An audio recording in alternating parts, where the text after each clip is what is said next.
অন্তর্বর্তীকালীন সরকারের প্রধান উপদেষ্টা ডক্টর মোহাম্মদ ইউনূস সহ ২০ জন উপদেষ্টার ওপর নিষেধাজ্ঞা আরোপ করেছে যুক্তরাষ্ট্রের প্রেসিডেন্ট ডোনাল্ড ট্রাম্প। শান্তিতে নোবেল বিজয়ী ডক্টর মোহাম্মদ ইউনূসকে ১৫ কোটি ৩৯ লাখ টাকা দান কর দিতে হবে বলে রায় দিয়েছে হাইকোর্ট। আওয়ামী লীগ ফিরে আসার বিষয়ে এবং বাংলাদেশ নিয়ে চূড়ান্ত সিদ্ধান্ত হবে চীনে, মোদি এবং শি জিনপিংয়ের বৈঠকের মধ্যেই চূড়ান্ত হয়ে যাবে। কারণ বাংলাদেশের বিষয় নিয়ে রাশিয়া, চীন আর ইন্ডিয়া এখন একমতে পৌঁছে গিয়েছে। এটা লিখে রাখেন, ডক্টর ইউনূসের পতন অতি সন্নিকটে। ডক্টর ইউনূসের পতন হওয়ার পর আওয়ামী লীগ আবার ব্যাক করছে। এম নাসির উদ্দিনের নির্বাচন কমিশন, ডক্টর ইউনূসের নির্বাচন কমিশনের যারা সদস্য, তারা পৃথিবীর কোথাও গিয়ে মুহূর্ত মাত্র টিকতে পারবেন? মানে পৃথিবীর কোথাও দুই দণ্ড তারা শান্তিতে দাঁড়াতে পারবেন? আর হচ্ছে প্রথম আলো, যে পত্রিকা আমি নিজেই লিখি, প্রথম আলোতে আপনারা দেখবেন সুযোগ পেলেই কি আপনার জাফরুল্লাহ চৌধুরী হচ্ছে বিএনপি পন্থী। জাফরুল্লাহ চৌধুরী যদি বিএনপি পন্থী হয়, তাহলে আনিসুজ্জামান আর জাফর ইকবাল ওনাদের নামের আগে আওয়ামী লীগ পন্থী কেন লেখেন না কখনো? আসিফ নজরুলের যে পাংখা গজাইছে, তার পাংখা ছিঁড়ার সময় মনে হয় হয়ে গেছে। সব পেঁচ লাগাই রাখছে আইনঙ্গন দিয়া। এই আইনঙ্গন দিয়ে বাংলাদেশের মাঝে একটা ডিভাইডেশন। সে এখন হাসিনাকে আনার জন্য, হাসিনার লোকদেরকে প্রতিষ্ঠিত করার জন্য, আগেই ভালো ছিলাম মানুষ বলার জন্য এই ব্যবস্থাপনাগুলা করছে। হঠাৎ করে প্রধান উপদেষ্টার সাথে প্রধান নির্বাচন কমিশনারের সাক্ষাৎ কেন? প্রধান নির্বাচন কমিশনার তিনি মানসিকভাবে দুর্বল হয়ে পড়তে পারেন। তিনি হয়তো বিদায় নেবার একটা আলাপ করতে গিয়েছিলেন যে আমি আর পারছি না, আমি চলে যাব। আওয়ামী লীগ কি চাচ্ছে যে নির্বাচন তারা করবে, নাকি আওয়ামী লীগ নিজে থেকেই চাচ্ছে না যে তারা নির্বাচন করুক এবং তারা চাইছে তাদের বাদ দিয়েই নির্বাচন করুক সরকার? এই নির্বাচন কোন পথে যাচ্ছে এবং প্রফেসর ইউনূসের সরকার কোন ফাঁদে পা দিতে চলেছে?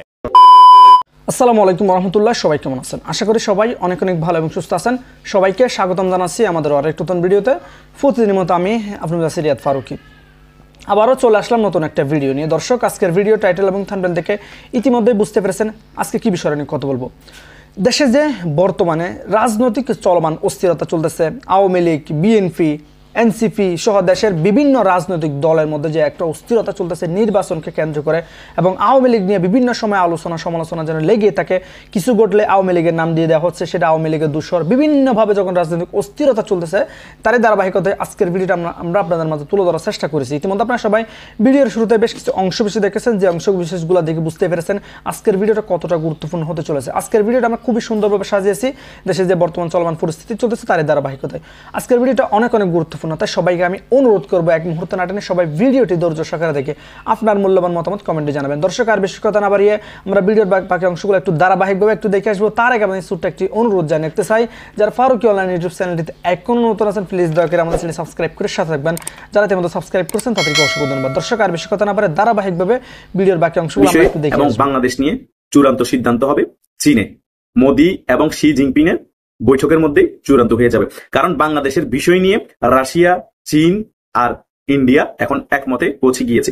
মেইন রিজন হচ্ছে বাংলাদেশের মধ্যে আমেরিকাকে কোনো ঘাঁটি গাড়তে দেওয়া হবে না, এবং দক্ষিণ এশিয়ার মধ্যে আমেরিকার মাতাব্বরি চলবে না। এখানে দুইটা সুপার পাওয়ার থাকার পরও আমেরিকা কেন দক্ষিণ এশিয়া মাতাব্বরি করবে? এটা ইন্ডিয়াও মেনে নিবে না, চাইনাও মেনে নিবে না, রাশিয়াও পাশে থাকবে।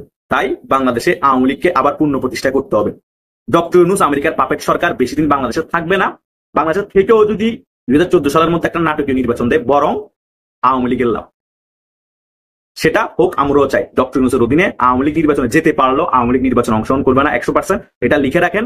আর আওয়ামী লীগ খুব সুন্দরভাবে সুগঠিতভাবে সংগঠিত হয়ে খুব তাড়াতাড়ি ফিরে আসবে। আমি আবারও বলছি ভাই, এটা রাজনীতি। রাজনীতিতে অনেক খেলা চলে, খালি চোখে দেখা যায় না, মনে হয় যে কিছুই হচ্ছে না, কিন্তু ভিতরে অনেক কিছু হয়ে যাচ্ছে, যেটা আপনারা শেখ হাসিনার পতনের আগ পর্যন্ত বুঝতে পারেন না। মনে করছেন শেখ হাসিনা 2041 বলছে 2041 পর্যন্ত ক্ষমতায় থাকবে, কিন্তু ভিতরে যে অনেক কিছু চলতেছে সেটা শেখ হাসিনা ফেস করতেছিল, কিন্তু সাধারণ তৃণমূলের আওয়ামী লীগ, সাধারণ আওয়ামী লীগ যারা, তারা বুঝতে পারে নাই। তারা ওই নাকে তেল দিয়ে ঘুমাচ্ছিল, কিন্তু খেলা কিন্তু ভিতরে আমেরিকা খেলতেছিল, ডক্টর ইউনূস খেলতেছিল, আর এই সকল কথিত যেগুলো জামাত শিবিরের লুঙ্গির তলা ছিল তারাও কিন্তু খেলতেছিল।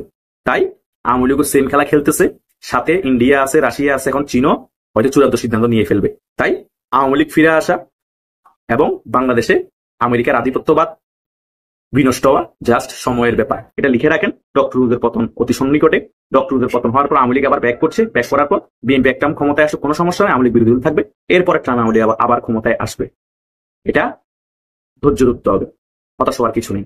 সরকার 16 বছর ক্ষমতায় ছিল, পতন হয়েছে, অনেক মানুষ মারতেছে, অনেক অত্যাচার করতেছে, এগুলো আমরাও ফেস করেছি, আমরাও জেল খাটেছি, অনেকে খাচ্ছে, আপনারাও অ্যারেস্ট হচ্ছেন। এটা নিয়ে রাজনীতি, প্রতিহিংসামূলক রাজনীতি বাংলাদেশে থাকবে, এটা বুঝতে পারবেন না, এটা সত্য।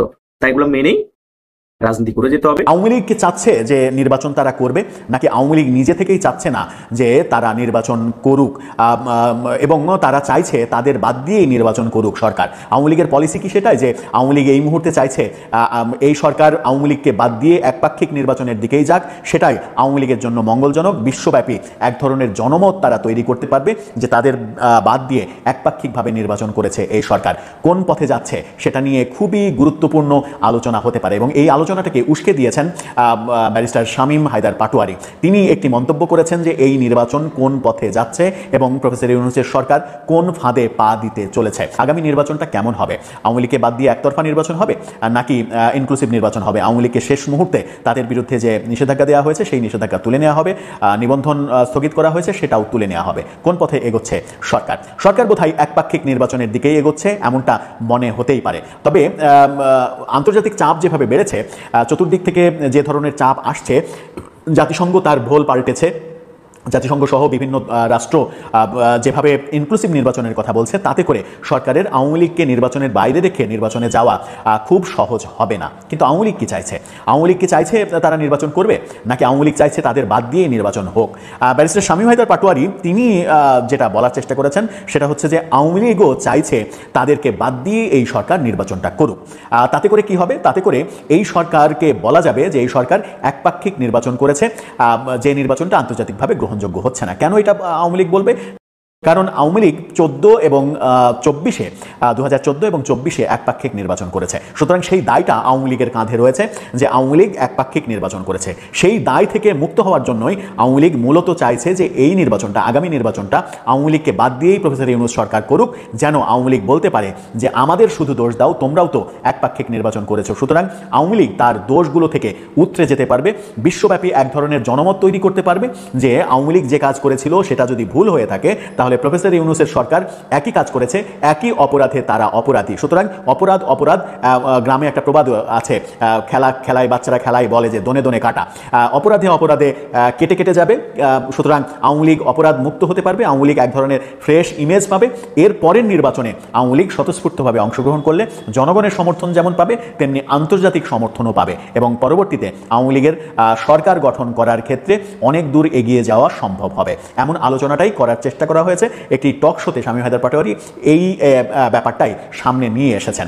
ব্যাপারটাতে যথেষ্ট যুক্তি রয়েছে, এই যুক্তিকে ফেলে দেওয়ার কোনো কারণ নেই। আওয়ামী লীগ যেহেতু রাজনৈতিকভাবে দলগতভাবে এই মুহূর্তে বিচ্ছিন্ন হয়ে পড়েছে, বাংলাদেশের জনগণ থেকে বিচ্ছিন্ন হয়ে পড়েছে, বেশিরভাগ নেতারা পালিয়ে রয়েছেন, দেশে যারা রয়েছেন তৃণমূলের নেতারাও এলাকায় থাকতে পারছেন না, প্রায় সব নেতা এলাকা ছাড়া। যারা সমর্থক তারাও কোনো ধরনের কথাবার্তা বলতে পারছেন না, কথাবার্তা বললেই শনির দশা নেমে আসবে তাদের উপরে। সারা দেশে এক ধরনের মব এখনও চলছে, মব থামেনি। সেই রকম পরিস্থিতিতে, সেরকম নাজুক পরিস্থিতিতে আওয়ামী লীগের আগামী নির্বাচনে খুব একটা সুবিধাজনক ফলাফল নিয়ে আসা সম্ভব নয় নির্বাচন করার সুযোগ পেলেও। সেই কারণে আওয়ামী লীগ মনে মনে চাইছে যে আগামী নির্বাচনটা তাদের ছাড়াই হোক। যেহেতু আগামী নির্বাচনে আওয়ামী লীগ তাদের পজিটিভ ফল নিয়ে আসতে পারবে না, ক্ষমতায় যাওয়ার মতো ফল তো অনেক দূরের কথা, পজিটিভ ফলও আনতে পারবে না। সেই কারণেই আওয়ামী লীগের এক ধরনের চাওয়া হতেই পারে যে তাদের বিহীন নির্বাচন হোক, এই সরকারও একপাক্ষিক একটা নির্বাচন করুক, যেন তাদের উপরে দোষ দেওয়া যায় যে একপাক্ষিক নির্বাচন সেই দায় যদি আমাদের দাও তাহলে তোমরাও একই কাজ করেছো, সুতরাং তোমরাও ধোয়া তুলসী পাতা নয়। সেই পথে কি প্রফেসর ইউনূস পা দেবে? এর আগে শামীম হায়দার পাটোয়ারি আরেকটা কথা বলেছেন যে এই সরকার অনেকগুলো ভুল করছে, যেমন নারায়ণগঞ্জের মেয়র সেলিনা হায়াত আইভীকে গ্রেপ্তার করা একটা বড় ভুল। সেলিনা হায়াত আইভী এমন কোনো কর্মকাণ্ডের সঙ্গে জড়িত নন, কিংবা নারায়ণগঞ্জে তার উপরে কোনো ধরনের একটা ফুলের টোকাও পড়েনি। নারায়ণগঞ্জের সর্বদলীয় ভালোবাসা তার উপরে রয়েছে। সেই রকম একজন জনপ্রিয় নেতাকে গ্রেপ্তার করে সরকার বিতর্ক তৈরি করেছে।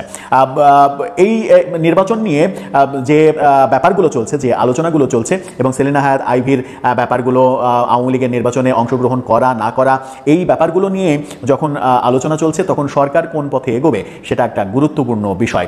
সরকার কি একপাক্ষিক নির্বাচনের দিকেই যাবে, নাকি শেষ পর্যন্ত সরকার তার সিদ্ধান্ত বদল করবে এবং সিদ্ধান্ত বদল করে আওয়ামী লীগের উপরে যে নিষেধাজ্ঞা দেওয়া হয়েছে সেই নিষেধাজ্ঞা তারা তুলে নেবে এবং আওয়ামী লীগকে নির্বাচন করার এক ধরনের সুযোগ দেবে? আওয়ামী লীগকে নির্বাচন করার এক ধরনের সুযোগ দিতে চাইলেও আওয়ামী লীগকে নির্বাচন করবে, কারণ রিফাইন্ড আওয়ামী লীগের তত্ত্বে আওয়ামী লীগের শীর্ষ পর্যায়ের নেতারা কিন্তু একমত নন।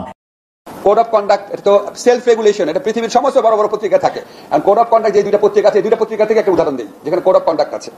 ডেইলি স্টারে আপনার আজকের থেকে 13-14 বছর আগে একদম সমস্ত প্রমাণ দিয়ে দিব চাইলে, সেখানে ঢাকা ইউনিভার্সিটির একজন লেকচারার, যেহেতু আইন বিভাগের লেকচারার, একজন স্পষ্ট করে মনে আছে আমার, সে প্রচন্ড খালেদা জিয়ার নামে অনেক আজে বাজে কথা বললো, তারপর ছাত্র দল তারপর খেপে গেল, তাকে রাখা যাবে না ইউনিভার্সিটি, তার বিরুদ্ধে মিছিল করলো। ডেইলি স্টার তাকে ন্যাশনাল হিরো বানাই দিল। ফার্স্ট পেজে প্রফেসর নাম দেওয়া হতো, সে হলো লেকচারার, তার নাম লেখা হতো প্রফেসর, প্রত্যেক দিন প্রফেসর লেখা হতো, বিকজ খালেদা জিয়ার বিরুদ্ধে সে বাজে কথা বলেছিল, তারপর ছাত্রদল মিছিল করে তার পদত্যাগ চেয়েছিল। তারপরে যখন তাকে ঢাকা বিশ্ববিদ্যালয় শিক্ষক সমিতি ইউনানিমাসলি প্রত্যেকে একত্রিত হয়ে যখন তাকে ঢাকা ইউনিভার্সিটি থেকে বের করে দিল, এই নিউজটা ডেইলি ছাপে নাই। আমি খুবই সরি, আমি এটা বলতে হচ্ছে, সে এত উন্মত্ত মানসিকতা ছিল, সে বছর কয়েক আগে আত্মহত্যা করেছে।